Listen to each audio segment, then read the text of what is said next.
Welcome back to my channel your online teacher. അപ്പോൾ ഇന്നത്തെ വീഡിയോയിൽ നമ്മൾ നോക്കാൻ വേണ്ടിയിട്ട് പോകുന്നത് ഫിക്സഡ് ക്യാപിറ്റൽ മെത്തേഡിൽ നമ്മൾ എങ്ങനെയാണ് ഒരു പ്രോബ്ലം ചെയ്യുന്നത് എന്നുള്ളതാണ്. വളരെ സിമ്പിളാണ്. ഫിക്സഡ് ക്യാപിറ്റൽ മെത്തേഡിൽ നമ്മൾ രണ്ട് അക്കൗണ്ട് വരയ്ക്കും. ഒന്ന് ക്യാപിറ്റൽ അക്കൗണ്ടും ഒന്ന് കറണ്ട് അക്കൗണ്ടും ആണ്. അത് നിങ്ങളുടെ മനസ്സിൽ എപ്പോഴും വേണം. നമുക്ക് ക്വസ്റ്റ്യനിലേക്ക് കടക്കാം. Sona and Jerin started a partnership business on 1st January 2004. 1st January അവർ ബിസിനസ് സ്റ്റാർട്ട് ചെയ്തു.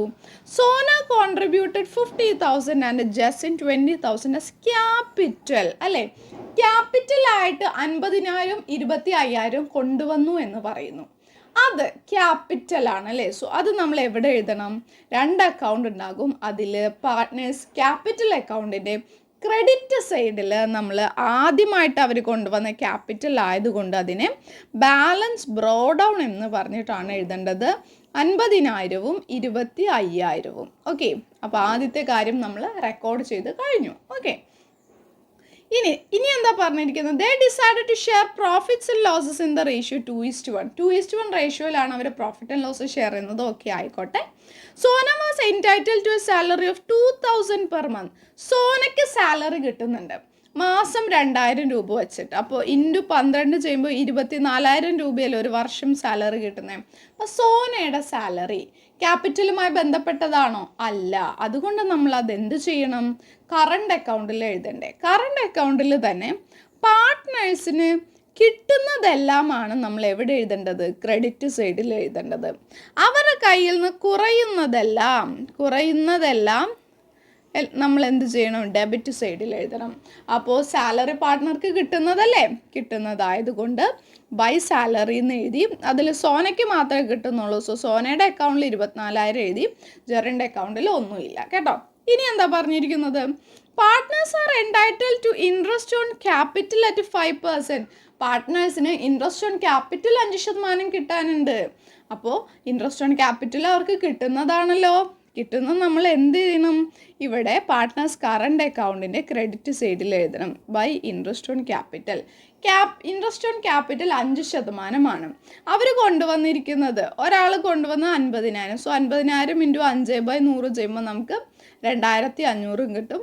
ഒരാൾ കൊണ്ടുവന്ന 25,000 രൂപയാണ്. സോ 25,000 ഇൻറ്റു 5/100 ചെയ്യുമ്പോൾ 1,250 നമുക്ക് കിട്ടും. ഓക്കെ, അപ്പോൾ 2,500-ഉം 1,250-ഉം അവരുടെ ഇൻട്രസ്റ്റ് ഓൺ ക്യാപിറ്റൽ. അതും നമ്മൾ ഇവിടെ എഴുതി. നിങ്ങൾ പ്രത്യേകം ശ്രദ്ധിക്കുക, പാർട്ട്നേഴ്സ് ക്യാപിറ്റൽ അക്കൗണ്ടിൽ ഫിക്സഡ് ക്യാപിറ്റൽ മെത്തേഡിൽ പാർട്ട്നേഴ്സ് ക്യാപിറ്റൽ അക്കൗണ്ടിൽ നമ്മൾ അവർ ആദ്യത്തിൽ ക്യാപിറ്റൽ കൊണ്ടുവന്നത്, പിന്നെ ക്യാപിറ്റൽ കൊണ്ടുവന്നിരുന്നെങ്കിൽ അതിനെ അഡീഷണൽ ക്യാപിറ്റൽ കൊണ്ടുവന്നാലേ അതിനെ ബൈ ബാങ്ക് എന്ന് പറഞ്ഞിട്ട് എഴുതും. പിന്നെ ആ അക്കൗണ്ട് ജസ്റ്റ് നമ്മൾ ബാലൻസ് ചെയ്യും. അത്ര മാത്രമേ ചെയ്യുള്ളൂ കേട്ടോ, വേറെ ഒന്നും നമ്മൾ എഴുതില്ല. അപ്പോൾ ഇവിടെ അഡീഷണൽ ക്യാപിറ്റലൊന്നും ഇല്ലാത്തതുകൊണ്ട് അതൊന്നും ഇല്ല. ജസ്റ്റ് ആ ക്യാപിറ്റൽ കൊണ്ടുവന്ന 50,000 25,000 മാത്രമേ നമുക്ക് എഴുതാനുള്ളൂ. ഓക്കെ, നമ്മളിവിടെ പാർട്ട്നേഴ്സ് കറണ്ട് അക്കൗണ്ടിൽ ഇൻട്രസ്റ്റ് ഓൺ ക്യാപിറ്റൽ എഴുതി. ഇനി എന്താ പറഞ്ഞിരിക്കുന്നത്? The drawings of Sona and Jerin 9,000 6,000 രണ്ടുപേരുടെയും ഡ്രോയിങ്സ് ഉണ്ട്. അപ്പോൾ ഇതെന്താണ്? ആ ഡ്രോയിങ്സ് എന്ന് പറയുന്നത് അവരുടെ ബാലൻസിന് കുറയ്ക്കുന്നതായതുകൊണ്ട് നമ്മൾ എന്ത് ചെയ്യണം? ഡെബിറ്റ് സൈഡിൽ എഴുതണം. ടു ഡ്രോയിങ്സ് എന്ന് പറഞ്ഞിട്ട് 9,000-ഉം 6,000-ഉം നമ്മൾ എഴുതി. ഓക്കെ, പിന്നെ ഇനി എന്താ ഇതിൽ തന്നിരിക്കുന്നത്? Profit of the firm after making all the adjustment 15,000 profit ആണ്. അത് എല്ലാ അഡ്ജസ്റ്റ്മെൻറ്റിന് ശേഷമൊക്കെയാണ്. അത് രണ്ടാളുടെയും കൂടിയാണ്. അപ്പോൾ ഇവിടെ സോനയും ഉണ്ട്, ജെറിനും ഉണ്ട് അല്ലേ. അപ്പോൾ രണ്ടുപേരുടെയും പ്രോഫിറ്റ് നമ്മൾ കാണണം. അപ്പോൾ 15,000 ഇൻറ്റു അവരുടെ റേഷ്യോ എത്രയാണെന്നാണ് പറഞ്ഞിരിക്കുന്നത്? 2:1 ആണ്. 2:1 റേഷ്യോ എന്ന് പറയുമ്പോൾ നമ്മൾ എന്ത് ചെയ്യണം? ഈ 2-നും 1-നും പ്ലസ് ചെയ്യുക. അപ്പോൾ നമുക്ക് 3 കിട്ടും. 3 ഇതിൻ്റെ രണ്ടെണ്ണത്തിന് അടിയിലിട്ട് കൊടുക്കുക. അപ്പോൾ ഇതാ 2/3 1/3. ഓക്കെ, അപ്പോൾ 15,000 ഇൻറ്റു 2/3 ചെയ്യുക, 15,000 ഇൻറ്റു 1/3 ചെയ്യുക. അപ്പോൾ നമുക്ക് എത്ര കിട്ടും? 10,000-ഉം 5,000-ഉം കിട്ടും. സോ പ്രോഫിറ്റായിട്ട് കിട്ടുന്നത് ഇവർക്ക് ഇത്രയുമാണ്. അതും കിട്ടുന്നതാണല്ലോ. കിട്ടുന്നതായതുകൊണ്ട് കറണ്ട് അക്കൗണ്ടിൻ്റെ ക്രെഡിറ്റ് സൈഡിൽ by profit and loss appropriation account 10,000-ഉം 5,000-ഉം എഴുതി. ഇത്രയും കാര്യങ്ങളല്ലേ നമ്മുടെ ഈ ഒരു ക്വസ്റ്റ്യൻ അവർക്ക് കിട്ടുന്നതായിട്ട് പറയുന്നുള്ളൂ, വേറെ ഒന്നും പറയുന്നില്ല.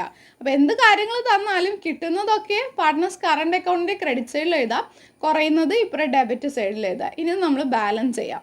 ആദ്യം നമുക്ക് പാർട്ട്നേഴ്സ് ക്യാപിറ്റൽ അക്കൗണ്ട് ബാലൻസ് ചെയ്യാം. ഏറ്റവും വലുത് 50,000 ആണ്.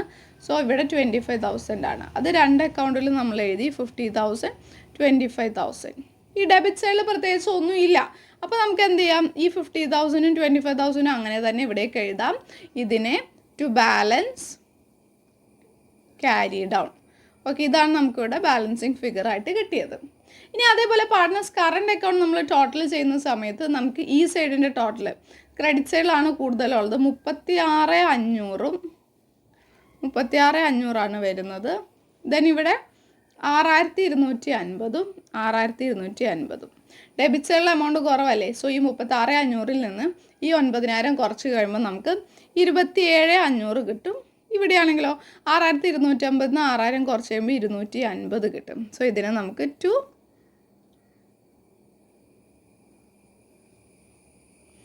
ബാലൻസ് ക്യാരി ഡൗൺ എന്ന് പറഞ്ഞിട്ട് എഴുതാം കേട്ടോ. അപ്പോൾ ഇതാണ് ഇവിടുത്തെ ബാലൻസിങ് ഫിഗർ. ഓക്കെ, ക്ലിയർ അല്ലേ? അപ്പോൾ ഇങ്ങനെയാണ് നമ്മൾ പാർട്ട്നേഴ്സ് ക്യാപിറ്റൽ അക്കൗണ്ടും പാർട്ട്നേഴ്സ് കറണ്ട് അക്കൗണ്ടും ഫിക്സഡ് ക്യാപിറ്റൽ മെത്തേഡിൽ ചെയ്യുന്നത്. നെക്സ്റ്റ് വീഡിയോയിൽ നമ്മൾ ഫ്ലക്ച്വേറ്റിംഗ് ക്യാപിറ്റൽ മെത്തേഡ് ആയിരിക്കട്ടോ നോക്കുന്നത്. അപ്പോൾ ഈ ഒരു വീഡിയോ നിങ്ങൾക്ക് മനസ്സിലായിട്ടുണ്ടാവുമെന്ന് വിചാരിക്കുന്നു. വളരെ ഡീറ്റെയിൽഡ് ആയിട്ട് നമ്മുടെ ക്ലാസ്സുകൾ വേണമെന്നുണ്ടെങ്കിൽ നിങ്ങൾക്ക് നമ്മുടെ ഓൺലൈൻ ബാച്ചിലേക്ക് ജോയിൻ ചെയ്യാം. അതിന് താഴെ കാണുന്ന വാട്സപ്പ് നമ്പറിൽ കോൺടാക്ട് ചെയ്താൽ മതി കേട്ടോ. Thank you.